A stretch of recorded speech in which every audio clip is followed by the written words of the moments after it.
like train. They've completely shut down. 400 metres to go.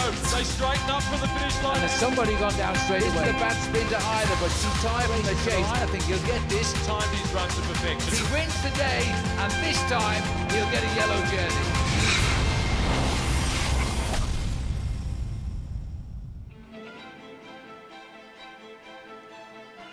Stage 1, and the race made its journey from Geelong to Ballarat. Cut Hill had its say, but most survived. The breakaway, however, it didn't quite make it. The first to the finish line, that was Nathan Huss. An emotional win for Huss, the winner of the race overall in 2011. He now leads and wears the yellow jersey. The third day of racing starts in Ballarat. Can Garmin Shark continue their domination? They've won the first 2 days. They lead the Turbine Teams classification. It's up to the others to try and conquer them. And now the race resumes from the shores of Lake Wendouree here in Ballarat, a lake which was once used in the 1956 Olympic Games for the rowing. And since then it's dried out, but now it's back to its great splendour. It's a haven for wildlife. Hello everybody, I'm Phil Liggett. Alongside me is Scott McGrory. Scott, it was a great day of racing yesterday, a little bit of a surprising result. Well, it was. Nathan Hass is one of the favourites for our overall classification, but won in a bunch sprint. So it shows if you're on good form, you can do everything. Well, today the wind is blowing. It's probably going to come largely from the northeast, which means it'll be a headwind for much of the day today. But that will call for the strongmen to survive. Well, this is going to be a real strongman's race. You've got the climb of Mount Alexander on the run into Bendigo, a lot of hills before that as well. And of course, it's the local territory for Jack Haig and Darren Lapthorne. So you've got the big stars in Hass and Gerrans going for victory, but watch out for the local guys. This is their home turf. Scott, it's your home turf too. You're going home tonight, for the moment anyway. Now, this is where the riders actually are going to want to push on because it's a tough weekend ahead. And so far, it's been all Garmin Sharp. Look, it has. They're really dominating, aren't they? But look, let's wait and see what Orica Green Edge. They tried yesterday to do something. They split the race apart, didn't come away with the stage victory, but Simon Gerrans has got a lot to ride for this week, and we're going to expect a lot more from them. Well, one thing's for sure, the day is going to be a hot one. Let's talk tactics.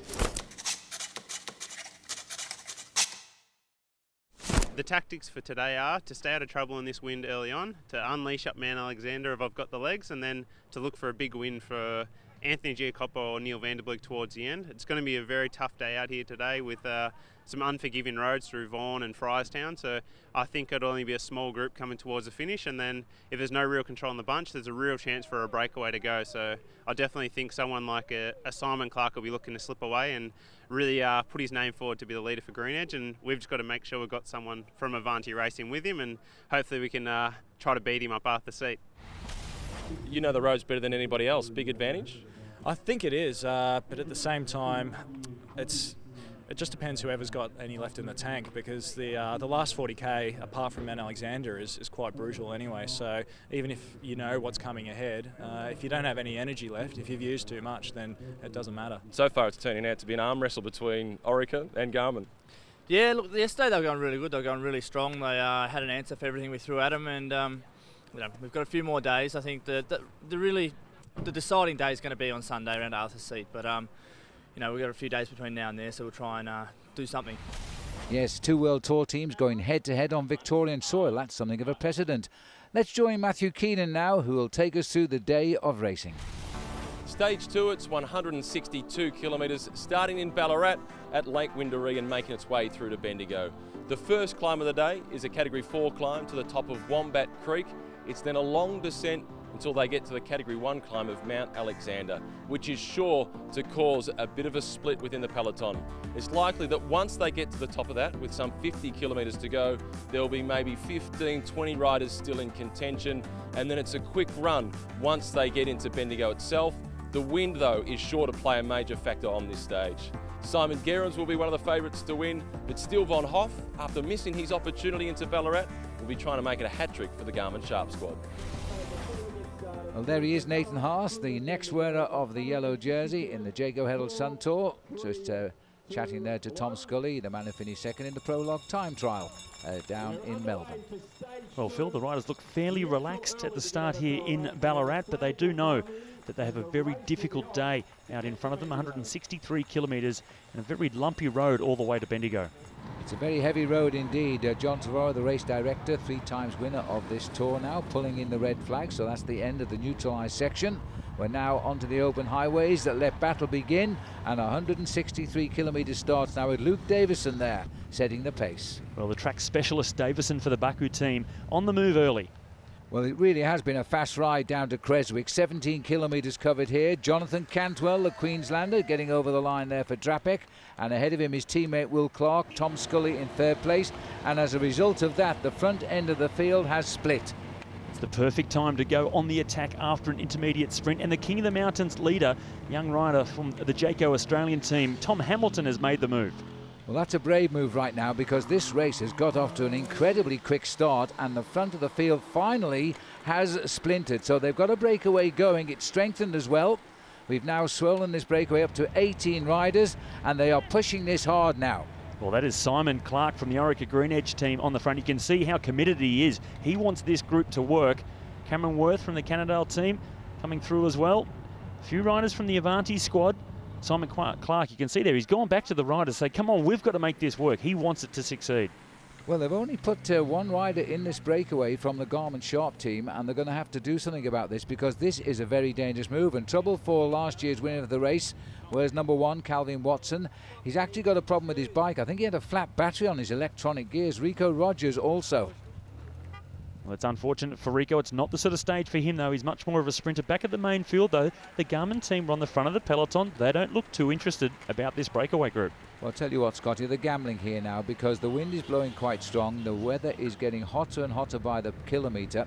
There is Nathan Haas. He doesn't look too perturbed by the weather at the moment. Well, he comes from Queensland anyway, in the yellow jersey. He's got 1 teammate in the break. But, you know, Simon Clark in that front group is a serious challenge to his yellow jersey.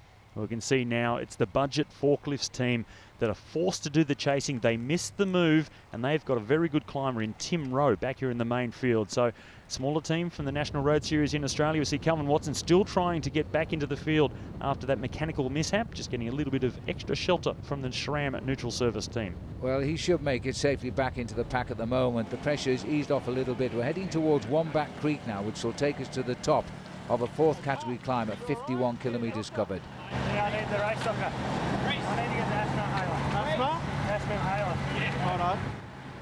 Well, that is unfortunate for Pat Shaw. He's from Ballarat, very keen and motivated to get into this stage, but he's having some asthma. He's calling up the race doctor, Andrew Garnham. Heard of house calls, but here it's on the bike. Yes, visit to the surgery here. He's telling Andrew exactly what he wants. Now, there will be a high pollen count today because they're harvesting the corn and the wheat here. And if you do suffer from asthma, you are going to have problems today. But he looks okay. He's back in the group. No, he's gone back. He hasn't got the inhaler yet. Now he has. Well, first he was explaining to Andrew Garnham exactly what the problem was, and doctor just making sure he was able to take a legal inhaler so there won't be any issues with the anti-doping control. Calvin Watson still having problems back at the rear of the peloton trying to get his bike fixed. I'm not too sure what they're going to do about that, because he has a problem with flat batteries on his electronic gears. I think at the end of the day he's going to have to change that bike. Anyway, the rider's continuing on, and look who's doing the chasing now. There are 10 teams represented in that breakaway. The one team that's missed out is the yellow jerseys of Budget Forklifts, and they've got to chase.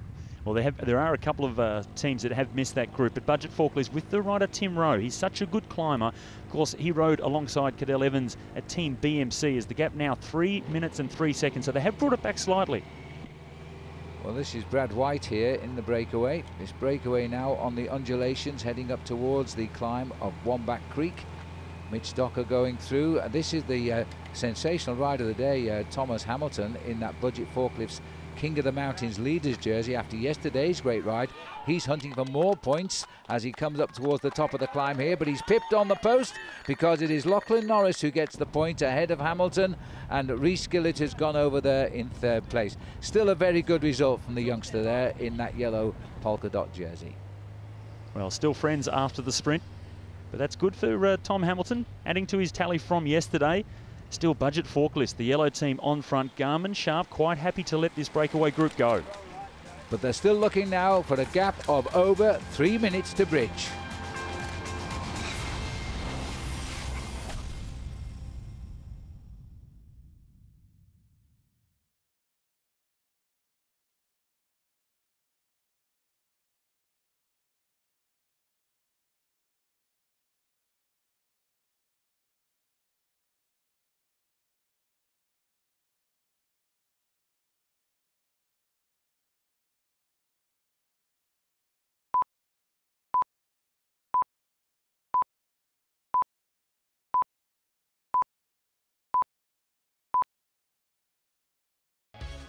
If you're looking for something to do with the family this summer, Ballarat certainly has a lot to offer. There's the Ballarat Wildlife Park where you can feed the animals, and there's world-famous Sovereign Hill, which brings Gold Rush history to life.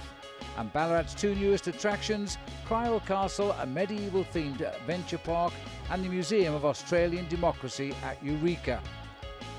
Great cafes, wonderful restaurants featuring local produce, and some of the best antique and vintage shops in Australia can all be found here. And the race situation now, these 18 riders that got away at about 23 kilometres are still speeding ahead of the peloton. They're approaching now the next sprint at Lavandula, which will take us through 61 kilometres, and that one's taken out by Lachlan Norris with his teammate Anderson in second and Docker in third. And look at this, it's still Budget Forklifts are driving the charge because they're missing men at the front. 2:15 is the gap. Now, information on time gaps is of the essence on the stage race. And one man who can tell us all about that is our Matthew Keenan. The race is decided on time, so getting time gaps between the breakaway and the peloton is absolutely crucial. It's a team of people, including the Chief Commissaire, who brings that information to the race and delivers it to the team managers. But the two guys who are most critical are Richard and Henry, who give the time gaps out on the road. We ride at the front of the peloton from the very start of the race. Just in front of the riders, and we watch gaps develop. We take note of some of the numbers of the attacking riders and let the Chief Commissaire know what's going on. And then when the breaks begin to form and a bit of a gap appears, we jump in the middle and we start to calculate time. We pick a point from when the first group pass, start timing it, the stopwatch, and then when we wait for the second group to come through, as soon as they hit that point in time, stop the stopwatch, then write down my number, and then show it to the second group, and quickly speed up to the first group and let them know what the time gap is between. So they're providing us with a time gap from the break or from the lead group through to where the other riders in the peloton are through communication, through radio. We also have a whiteboard system that they can use to inform the riders, or we can use more rudimentary means, such as a piece of paper or just talking to it to the others, and then we can get that information back through the convoy so that everyone's aware of where the race is. Do you get any reaction from the riders when you give them the time check? Not really, they just give you a quick check and then they're straight on focusing again. Has it inspired you to take up cycling? It's good sport, but it looks a bit tricky for me, so I'll stick to the back of the bike. Everyone's pretty much volunteering and they are much needed, definitely in the sport, but in any sport. And so to be able to encourage them and keep them going, I don't think they're doing a good job, but we'll keep them honest. The best spectator seat in the house. There's no better, absolutely no better. It is the place to be on the Herald Sun Tour for sure. Well, little church there indicates the leaders are now approaching Guildford here, which will take us through 87 kilometres. This is a significant move now. The gap is inside 2 minutes, so the reaction is there. But the man with the most to gain really is Simon Clark if he stays away. Well, right now he is the virtual race leader on the road. He's sitting in 6th place in the overall classification coming into the stage. He's put himself into this group. There's been a crash here. This is Ben Day who's gone down at the rear of the field. Now this is in the feeding zone here. Ben Day indicating, and also one of the Singaporean riders has also gone down there. Well, the feed zone unfortunately is often a very dangerous part of the race. That was in the town of Guildford. The riders, not many of the riders will know the next section of road as they go through Friarstown on the way to Chewton, but I've trained on it a lot in the past and it's very difficult, very lumpy. Nathan Haas there snatching those feeding bottles. You need to keep those bottles full of fluid today. These guys will drink probably 8 litres of fluid in weather conditions like this. The same for Matthew Lloyd. You can't put it inside your body, put it over the top of it because it's an absolute scorcher now. But the peloton has to chase what's left of it here. They have to drive on because this is a most significant move here. Well, Budget Forklifts have been joined at the front of the peloton by the Raffa team, and that's tumbling down now. 1 minute, 16 seconds. The two teams coming together to really try and close this gap. And they're timing it to perfection because we're about to turn onto this very steep and long climb now, which will take us up Mount Alexander. Now, surely this leading group will implode here because the slopes are so difficult. And the first attack, and it comes from Simon Clark. Well, the gap was down to about 1 minute just as now Simon Clark has gone on the march. He was the one that started it. He wanted to really force it, and now he's really taking the bull by the horns. That's Tom Hamilton in the King of the Mountains jersey, just going with him. Jack Haig, the local rider, he knows this climb of Mount Alexander very well. Well, he's probably trained many kilometres up these slopes here, coming from Bendigo, but he's got to get on now. I take my hat off to Tom Hamilton. He's marking his men. A little bit of problem with his gears there, and that's unhitched him, leaving Clark for the moment. He's recovered well. Well, this is really a selection. Morton is in there, Pat Shaw, also Cameron Worth. Simon Clark very strong, looking over his shoulder. Hamilton's come back onto the back wheel now. Well, there were 18 riders here, Scott, but they've split up all over this mountain, and the last report was that the actual chase group were only 600 metres behind, so this race might yet come together. 3 riders pushing on, and Hamilton doing well in his search to increase his lead in the King of the Mountains. Well, Cameron Worth from the Cannondale team just struggling to maintain the back of the group here. Simon Clark looking quite comfortable, just looking over his shoulder. Jack Haig in second position and chasing those King of the Mountain points. Tom Hamilton is driving that group. Well, we'll top out here at the 115 kilometre point. So this breakaway, which is now imploding, has been under pressure since around about the 23rd kilometre of the day. And these are the 3 strong men who are emerging in what is a beautiful part of the state of Victoria here. Narrow roads, great roads for a bike race, but all uphill, I'm afraid, so it's for the strong men. 100 metre to the King of the Mountain points here. Watch the man in yellow. He wants the points. Jack Haig and Simon Clark may not be too interested. This has been a second consecutive great day for Thomas Hamilton. He goes over first, Haig and Clark. Well, the tricky thing about this climb is that is the King of the Mountains sprint, but it's not the top of the climb. They have a very short little descent, and then it's another couple of kilometres before they crest the summit. Now, I know Scott, the local man here from Bendigo, thinks they put the sign on the wrong position there, because actually it keeps on climbing and it keeps on hurting the riders. Psychologically now, it is still very much uphill. Now, this is the group, and there's riders coming through from the peloton here as well now. So this is a different chase group. There are riders reaching those other riders up front, and there's riders up front who are dropping behind now. And we've got Tim Rowe in the group in yellow. Yes, the chase from the Budget Forklifts team has worked. They've got their man across to this chasing group, but we still have those 3 leaders out in front. Well, this is an intriguing route to the finishing road now, because off this road we will descend at 80 kilometres an hour. We're speeding in towards Bendigo. The sun is at its hottest, and Worth has just caught up with those 3 front runners. Well, this group of 4 here, this is the remnants of the breakaway group, the second group on the road. Joe Cooper on the front. There's Lockie Norris, Pat Shaw and Mitch Docker.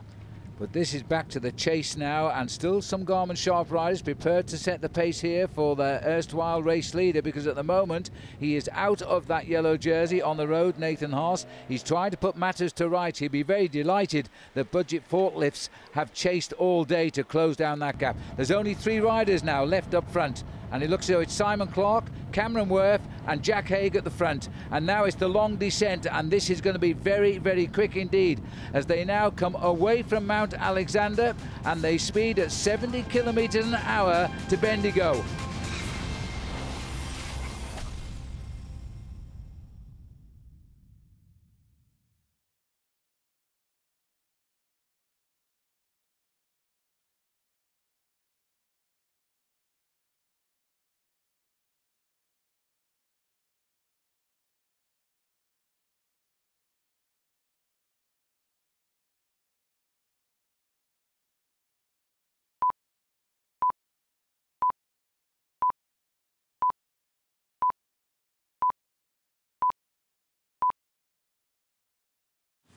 Bendigo is host to today's finish. It's a vibrant contemporary regional centre, boasting beautiful streets created by one of the world's greatest gold rushes. The iconic Shamrock Hotel, first built in 1854, not only has superb food and accommodation, it also has a gallery of historic photos that celebrates the gold rush era of the 1800s. Bendigo's mixture of historic and modern architecture makes this major Victorian regional city a must-see destination. Well, everybody enjoying the approach now of the 61st Jayco Herald Sun Tour, and what they're seeing is not a bunch of 60, 70 riders, but 3 men who are being chased all the way to the finishing line here. About a minute behind them is a main chase group. Clark is thinking of yellow, but can he hold on?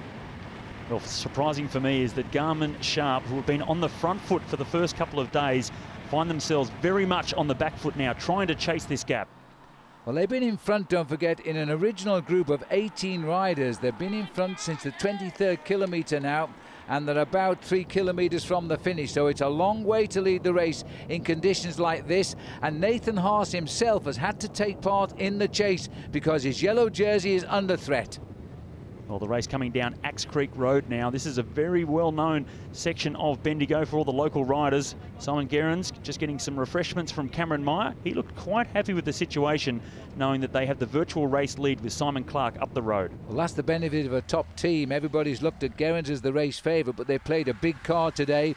They put their other #1 man into that breakaway, Simon Clark, and they could have fooled the opposition. This is Cameron Worth, who's just recently come off a Tasmanian ride of 400 kilometres in a day training. Now he's reaping the benefits in the breakaway. Well, some instructions now to Simon Clark from the Orica Green Edge team. It's Dave McPartlin in the passenger seat. Matthew Wilson driving the car there, so a little bit of information that he was required, telling him the time gap. Those 3 riders out in front working very well together, but back in the main field or in the chase, it's Nathan Haas now having to do all the work. Drat Pack team coming up to give him some sort of assistance as well. Haas has worn his team out. There is no Garmin Sharp rider left here now. He's got to do it all himself. All of his 5 teammates are exhausted and gone behind the race. These 3 riders are speeding. They still have a gap of around 1 minute and 10 seconds over that Haas group. Well, they've worked so well together, these 3 riders. 1 minute and 9 seconds now. They're holding it. Tom Hamilton, the King of the Mountains leader, on the attack. So with the isolation of the race leader, Nathan Haas, the attacks are starting to come. Well, good for him, but I think I would have waited till the weekend because he's got a good lead now in the King of the Mountains. He doesn't need to do this, Tom Hamilton, but he's obviously feeling very strong indeed. Little check over his shoulder, any reaction coming from the field. They're going to start hitting Nathan Haas now. They've isolated him, and there's the next attack going from the group. Well, that's Cameron Meyer from Orica Green Edge. Just gone over the top of Calvin Watson, last year's winner, but this is the last corner. The 3 riders will survive to sprint for the win. Well, if you've got good eyesight, you'll see the finishing barrier up there, and it's Simon Clark who's got the lead as he comes up towards the finishing line. Big crowd in Bendigo underneath the Shamrock Hotel. Simon Clark gets the win. Cameron Worth is second, and Jack Haig, the local boy, comes over in 3rd place, and that surely has given Clark the next yellow jersey because the clock is ticking on. And look at this, finishing off the sprint, none other than the champ, Simon Gerrans. Well, Simon Gerrans did look comfortable out on the road, and he showed it in the sprint to pick up the bunch placing there. But Simon Clark, what a performance. Those 3 riders out in front. Jack Haig, the local rider, he could be the dark horse in this year's race. And that's a great win for Simon Clark as he comes over the line. Let's hear what he's got to say. Look, that was a very hard day out there. We had to just try and give it to Garmin. Like yesterday, Hassie was just so strong. Cam Meyer and I tried to kind of 1-2 him, and he was just all over us, and then he beat us all in the sprint. So we really had to, go out on the front foot and try and put them on the back foot, and we managed to do that. Jack, you had the home ground advantage. How did it feel racing into Bendigo? I'm not sure it was much of an advantage. I was struggling there at the end, but it was pretty nice being able to race into Bendigo, and I recognised quite a few people on the side of the road yelling out, and yeah, it was super nice. I really appreciate all the local support that I got coming in.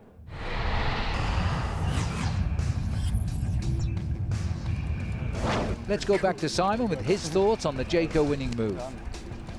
Look, I think there were 2 winning moves today. One was, or 3 even. One was getting in the break, and one was making the final selection on Mount Alexander, and then obviously the finishing sprint. And I managed to make all 3 of them and capped off a perfect day. So Simon Clark heads them home today, 1 minute and 11 seconds ahead of the 4th place rider on the stage. So he's got the overall lead. The Subaru most aggressive rider was Cameron Worth, and the State Government Victoria under-23 rider, that's now on the shoulders of Jack Haig, while the Chain Reaction points jersey is worn here by Simon Clark, but will be worn tomorrow by Jonathan Cantwell, while the Budget Forklifts King of the Mountain stays with Thomas Hamilton. But the jersey they all want is the yellow Jayco Herald Sun Tour leaders jersey. Simon Clark has that now, and he has it by just 8 seconds over Worth and 11 over Jack Haig. Nathan Haas goes from 1st to 4th. Simon Gerrans is in 7th at 1:22. Well, Simon Clark certainly won the day, but the heat had the final word today. Scotty, it was a wall of attrition out there. It was a brutal stage, 163 kilometres with all of those hills, not much flat road at all. And Mount Alexander really was the decisive part of the early stages of this year's Sun Tour. Yeah. Okay, so we have a new leader, 3 days, 3 different leaders in this race. That's always the sign of a very good bike race. But tomorrow, the heat again will be a big concern. And because of that, the organisers have taken an hour earlier for the start tomorrow. So a very early start when we make our way out to Mitchelton Winery. And that's also a very exposed course tomorrow. Look, it is, and if the winds pick up, it'll be dangerous. The hills are nothing like what we saw on today's course or on the final stage of Arthur's Seat. I reckon Green Edge obviously showing their card, swapped their tactics from Simon Gerrans across to Simon Clark. So at the moment it looks like a 3-man race, and don't be surprised if the young Bendigonian Jack Haig, he might end up coming out on top of this. Well, the race isn't decided yet. We've still got 2 days to go. Until tomorrow, goodbye.